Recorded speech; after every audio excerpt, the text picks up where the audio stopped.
Let's do a brief introduction. Next up is Matthew Siegel. Matthew is an associate professor in the Philosophy, Cosmology, and Consciousness Department at the California Institute of Integral Studies in San Francisco. And he'll be presenting on Rudolf Steiner's elemental phenomenology, from Goethe's participatory method to the metamorphosis of consciousness.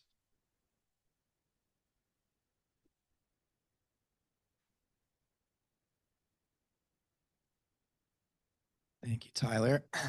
Wonderful to be with you all today. Wonderful also to go after Ryan. Begin with a quote that some of you may recognize. One is constrained to respect the perfection of this world in which our senses converse. How wide, how rich, what invitation from every property it gives to every human faculty. What am I? And what is? Asks the human spirit with a curiosity new kindled but never to be quenched. That's Emerson, of course, from his Divinity School address in 1838, I believe. And I begin with that because it reminds me, of course, of something that Johann Wolfgang von Goethe says about the human being as, let's say, the most well-proportioned instrument for the study of nature. The healthy human senses are the most well-proportioned instrument for the study of nature. And I think of Emerson's question, which he asks in many essays. In this case, it's what am I and what is, sometimes who am I, what is this, as the two primal questions that human beings are saddled with, in a sense. We ask them, and yet we can't ever find satisfaction in an answer. It reminds me of something that Kant says, of course. It's engraved on his tombstone. It's from the Critique of Practical Reason. The two things fill the mind with ever-renewing wonder and awe, the starry heavens above, the moral law within. And Goethe picks up on something that Kant says about this experience of the moral law. And Kant says we have a feeling of reverence for this sense of conscience. We have a feeling of reverence for the freedom that we have. And despite all of Steiner's disagreements with Kant, I think he agrees with where Goethe goes with this. Goethe asks, why, if Kant allows us to pierce into the spiritual world through our experience of freedom, why can't we, through a similar intuitive process, understand the formative forces of nature so as to participate in the primal being as it manifests in the natural world? And so, taking Goethe's statement seriously that the human being is the most perfect instrument for the observation of nature, I want to begin with myself and my own journey to Steiner's work. I studied with Robert McDermott as a graduate student. We read in a course that he taught called Krishna, Buddha, and Christ, we read Steiner's Gospel of Luke. That was my introduction. That's what Robert chose to offer us by way of introduction. And it's an invitation to jump right into the deep end, the two Jesus children and all of that. I wasn't quite sure what to make of Steiner's reading of that gospel and the other gospels, but then I started to read his work on Goethe, and I started to understand the context of his work coming out of German idealism. And I realized that here was a way within my own tradition of the West to discover a way into spiritual reality that didn't require appropriating indigenous traditions, didn't require appropriating Asian traditions, but came out of this stream of thought that I felt like I belonged to. And that was very valuable to me. And I also learned at the same graduate school from the cosmologist Brian Swim and the writer Carolyn Cook, who developed this idea coming out of Ursula Le Guin's work called autocosmology.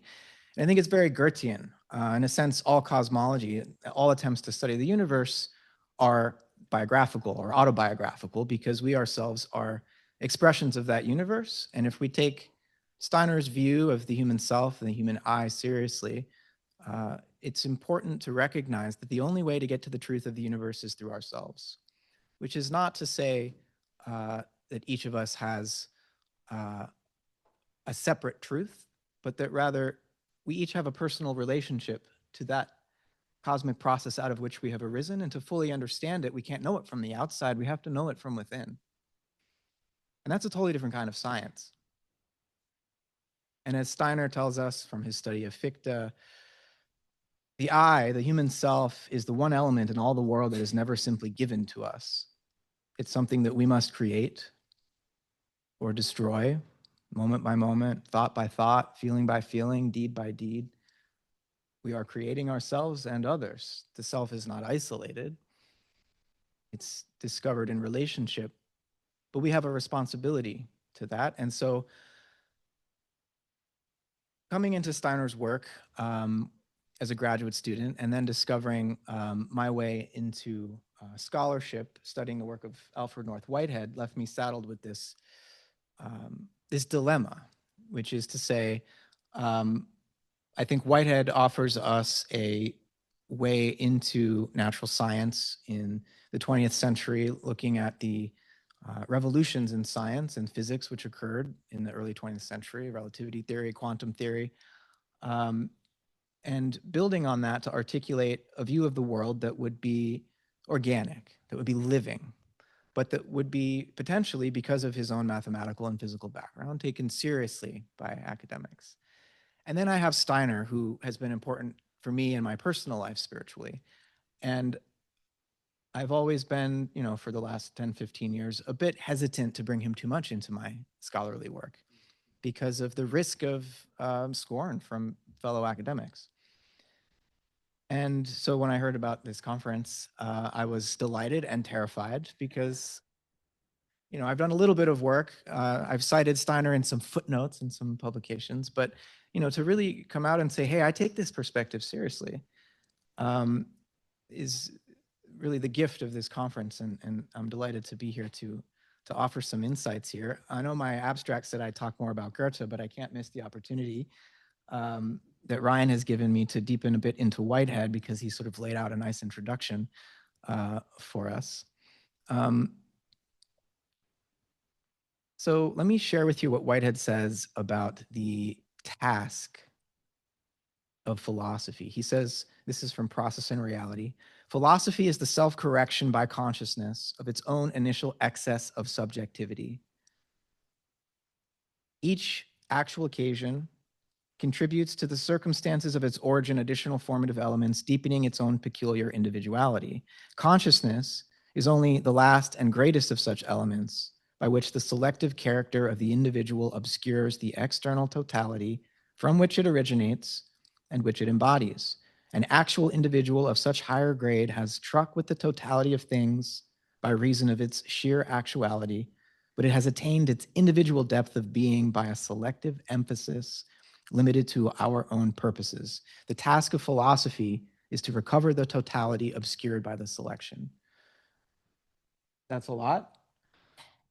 What I want you to note there is the way in which I feel Whitehead is speaking to us in this time of the consciousness soul, where we feel most isolated from the life of the cosmos, where we feel most individualized.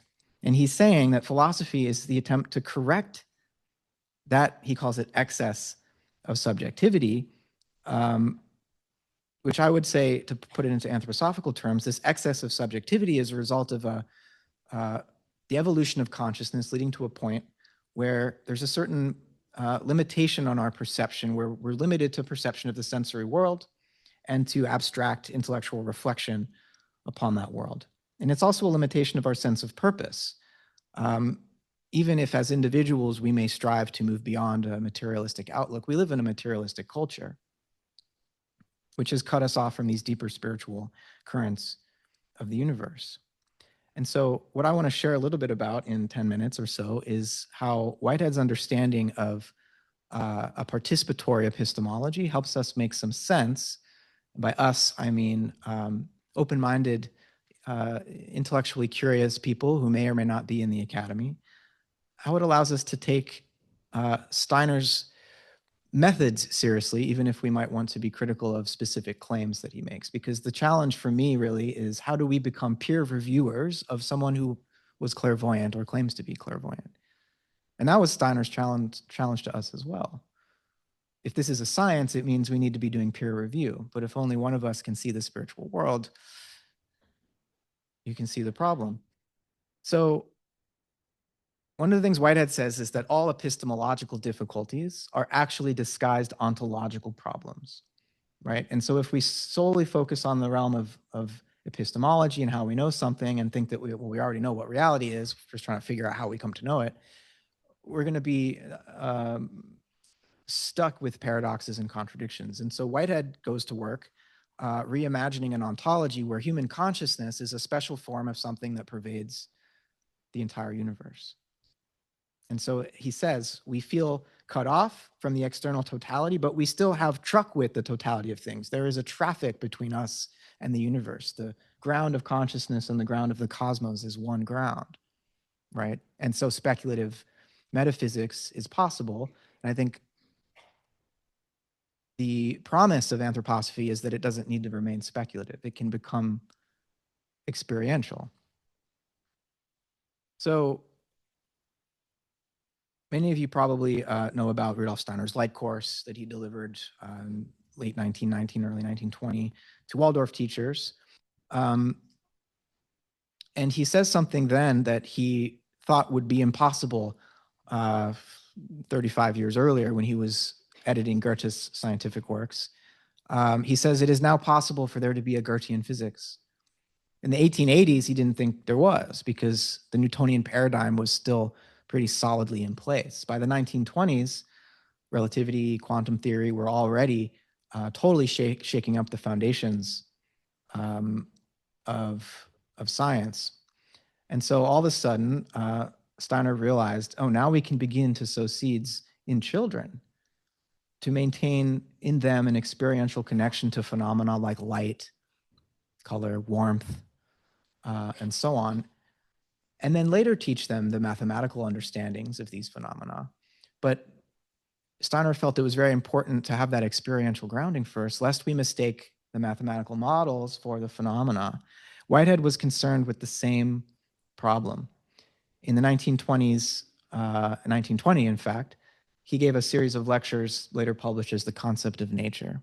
And what he does in that book, it's a work of philosophy of science, is he distinguishes between two types of thought about nature. On the one hand, there's homogeneous thought about nature, and then there's heterogeneous thought about nature, which includes the fact that we are thinking about it. So homogeneous thought about nature, he says, this is what natural science does. But he defines nature for the purposes of scientific study as what we are aware of in perception. Nature is what we are aware of in perception. Now that's different from the way that physics has tended to understand nature. Ryan mentioned Newton's more abstract definition of force. And what you get after Newton is this sense that what's really happening in nature is some kind of a mathematical process behind the scenes, a bloodless ballet of numbers, as Whitehead would put it. And he talks about the bifurcation of nature in this book, Concept of Nature, whereby the modern situation is such that there's this conjectured system of physical particles or fields that's beyond phenomena that's supposed to cause phenomena on the one hand. And then there's the phenomena. There's what we actually experience. There's the feel of the velvet. There's the blue of the sky, the song, the melody of bird song. And modern philosophy has tended to say, well, that's a secondary sort of, he calls it psychic addition, and that the real world is what's beyond phenomena. Whitehead says that's a complete muddle. We have to return to the phenomenon. In this way, I think he's very much like Goethe. Natural science should be the study of what we are aware of in perception, so that science is looking for systematic patterns in the perceptual world, not looking to go behind perception to something unperceived, and not just unperceived, but unperceivable in principle that might explain phenomena. Whitehead thinks that's a wrong turn, and in this way, he certainly agrees with Goethe. Now, Steiner, of course, is intensifying the Goethean method and turning this sympathetic observation of the formative forces of the living world, turning that observation back upon the observer and engaging in a metamorphosis of the researcher, whereby we come to realize that our virtues as selves that our own virtue has a lot to do with how nature will show itself to us.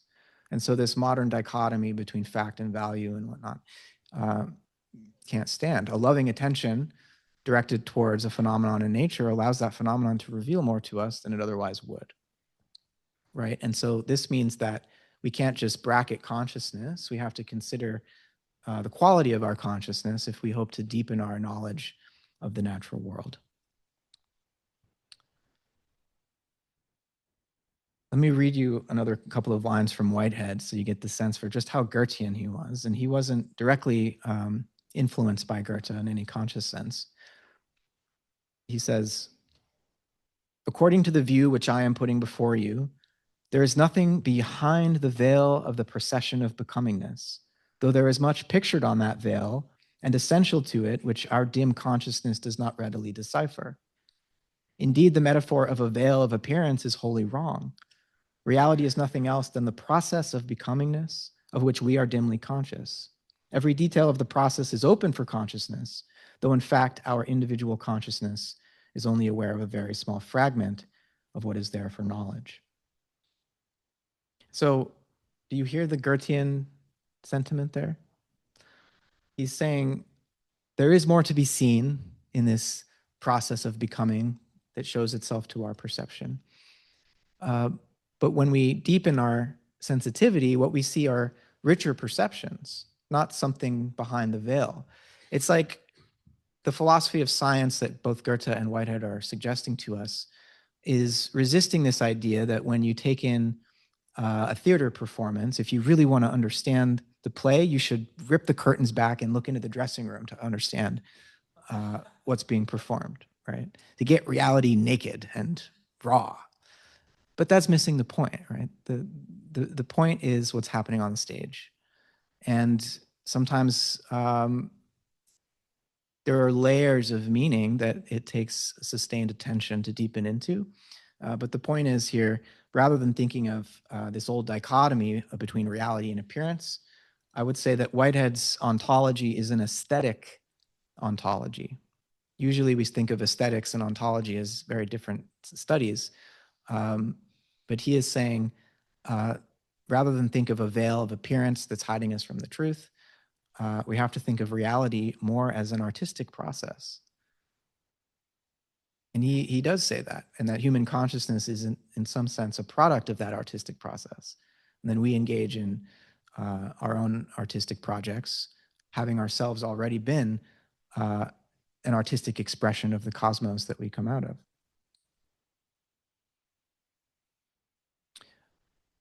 One last thing I'll share is Whitehead and Steiner's shared sense that we need to overcome this idea of space and time as containers that we exist in. Something Steiner says in the Light Course is he offers this reflection on this formula, velocity equals distance divided by time. And he says that we're usually led to think of distance or space and time as the real things, and velocity is somehow a construct of this mathematical equation. Where Steiner says, no, it's velocity that's most real. Space and time are ways that our human organism measures and coordinates itself in the world. Whitehead says the same thing. He says that the extension of space is the ghost of transition, right? And so rather than think of ourselves as we tend to in a materialistic culture, as somehow inside space and time, like a container that's full of three-dimensional bodies, what Whitehead is suggesting is that what's fundamentally real are these creative events. Our consciousness is one example of the creative events that are composing this ongoing cosmogenesis. And this is a perspective that many physicists are now adopting, right? And so there's a convergence, I think, between physics and these more speculative or esoteric perspectives. Whitehead says that the physical world is in some sense a deduced concept. Our problem is to fit the world to our perceptions and not our perceptions to the world, right? And this goes back to what Ryan was saying about Newton. There's a point where modern science became divorced from experience, despite the fact that it's supposed to be empirical, and started creating a picture of the physical world as a mathematical construct. And then went about thinking that that mathematical constructs could somehow cause our experience, right? Whitehead's trying to reverse that. And I think once we have reversed that, anthroposophy, Steiner's spiritual science, begins to make a lot more sense.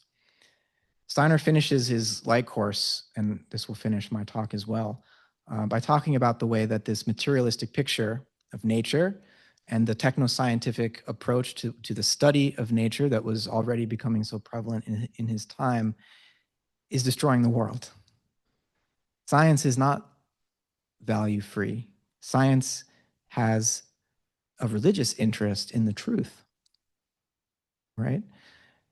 And so if we can reclaim science as a way of inquiring through our own humanness into the truth, which would not be behind appearances, but itself an enrichment of appearances, then I think we can not only avert the danger of the technoscientific destruction of this living planet, but also the transhuman destruction of the human being, because more and more of these methods are being turned onto ourselves.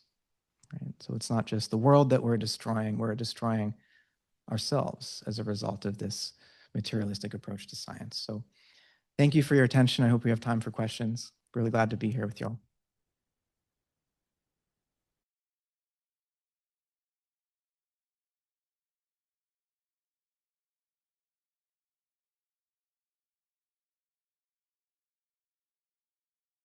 Points of contact with anthroposophy and line geometry, which he contributed to the systematization of, is a very anthroposophically intensively studied subject. And that quote very deeply made me think of line geometry. It smacks of line geometry. And I was wondering if Whitehead anywhere explicitly states a connection between these two aspects of his work. Yeah, great question. Wish we had longer to talk about it. Maybe we can later. But in part 4 of Process and Reality, Whitehead develops what's since come to be called Mariotopology. And he thought that we really needed to move beyond this idea that there was one geometry which correctly represented the physical world. He thought of different geometrical schemes as useful for different purposes. But he thought that projective geometry was actually a kind of Rosetta Stone by which you can translate between any of the other metrical geometries. So projective being a non-metrical form of geometry, which relates to my point about where Steiner and Whitehead converge on this question about whether distance and time are real or whether velocity is more real. For Whitehead, as for Steiner, it's velocity that's concretely real. And we can choose different geometries to measure distances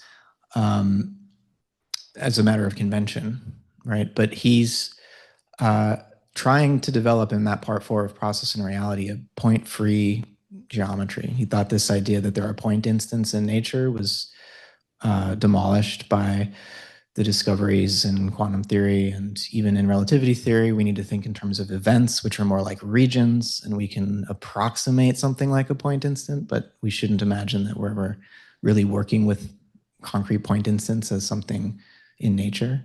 And when you make that shift, I think it opens up a whole new vista for scientific inquiry into the nature of the physical world. And Whitehead had debates with Einstein face-to-face about these questions, whether or not we can think of space-time as something that's actually warped, as if space-time were something physical.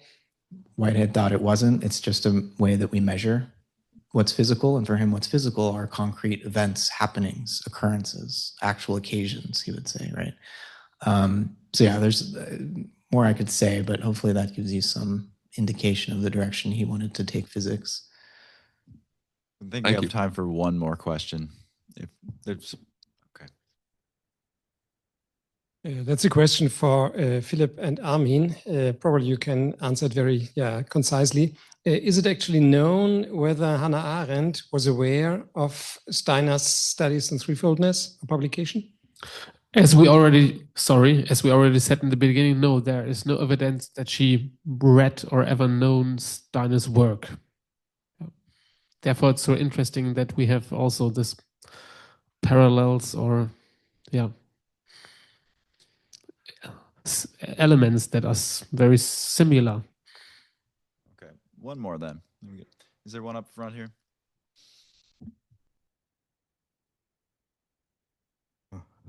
Thank you so much. I was particularly moved by the example or imagination Matt gave about how ridiculous it is to try to pull the veil behind the show of reality to see the so-called naked truth. I thought that was fantastic. And if you're going to use the notion of knowing yourself as a key to understanding the world, you know, maybe you're pulling back the veil of yourself, per se. And you could call that the phenomenological turn, or you could, your constituent contribution to reality, or you could call that observing of thinking. And this is for both the Whitehead. I'm going to toss up the question here. We're familiar with Steiner gave a lot of exercises in fine-tuning our attitudes. And you said Whitehead was very, very humble. Was he so humble that he did not provide thoughts or methodologies to the interior realm? Start on that one. For the Whiteheads. I'm not sure I can speak directly to the question of whether he ever took things that way. Education. He says something very interesting in his book, The Aims of Education, where he says, people might think that my thoughts about education are somehow an outpouring of my other philosophical work. He says, no, it's the other way around. My philosophical studies come out of my concern and interest in the process of educating. That doesn't take you into spiritual exercises, unless you recognize that, you know, genuine education is going to involve that kind of process. Do you know something more detailed, Matt?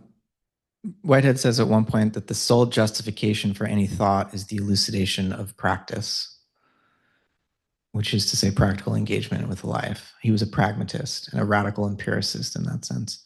He doesn't give us any specific exercises, but he was a mathematician, geometer. And so just as Steiner discovered geometry as a way of, an example of how to have real knowledge of a spiritual reality that's nowhere found in the sensory world, I think, you know, Whitehead would say, like Plato, you know, if you have not studied geometry, don't bother entering into this school, right? Because you need that. Last comment I'll make is that Whitehead says that every science has its instruments, and the instrument of metaphysics is language itself, that we ought to experiment upon language to alter our perception. And I think of what Owen Barfield says about the nature of language and its role in the evolution of consciousness there. And so experimenting with language in speculative metaphysics as in poetry, and Whitehead does both quite well, I think is one practice that he might have left us with. Okay, let's give one more round of applause for our panelists.